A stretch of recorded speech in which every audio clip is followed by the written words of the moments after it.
Corona virus dhukkuba yeroo ammarratti mata duree takkaffaa tahee nama shaagalee cinqii fi yaada namatti fidu yoo ta'u, kuni ammoo haalaan nu miidhee sababa takkaffaa akka dhukkubni kuni nu keessa seenuuf karaa nutti bana.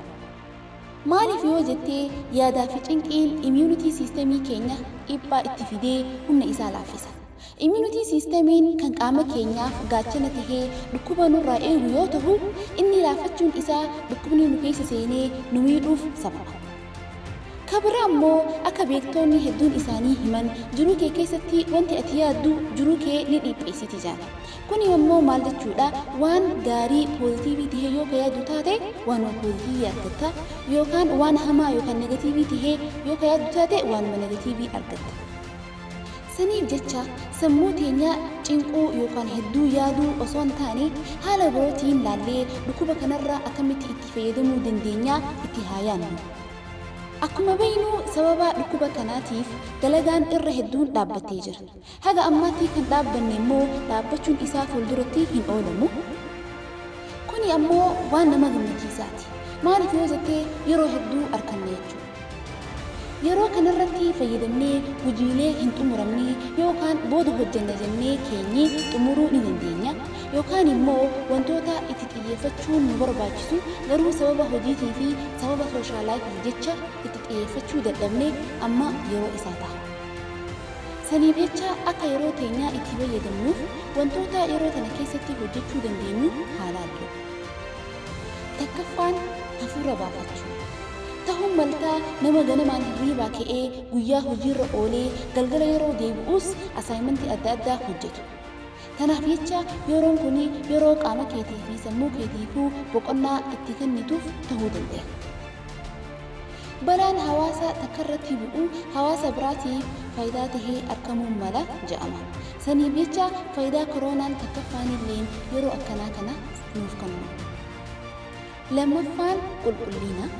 Irra hedduun namaa sababa dhukkuba kanaatiif jecha qulqullina qaamaatii fi mana isaa eeggachuu jalqabee jira. Ammas Chaayinaa keessatti hin beeksisan akka qilleensi qulqullaa'ee sababa kaampaaniilee adda addaa kan oomisha isaaniitiif jecha qilleensa balleessuu turan waan cufamaniif. Ammas Xaaliyaanii keessatti laggiileen duraan xurii turan qulqullaa'uu isaaniitu argame, inumaatu qurxummiilee duraan hin jiraanneetu keessatti argame jechuudha. Saniif jecha karaa kanarratti yoo laalle koronaa vaayirasi qulqullina nu dabalee jira jechuudha. Faayidaan sadaffaan immoo yeroo hedduu ka intarneetii fayyadamuu dandeenyu ni qabna jechuudha. Kuni ammoo caljanneetuma feesbuuk irratti waan poost godhame ilaaluu yookaan waan atiif faayidaa hin qabaanne yeroo keetii fi maallaqa kee gubu osoo hin taane intarneetii fayyadamtee waan ati si fayyadaa hidhachuu.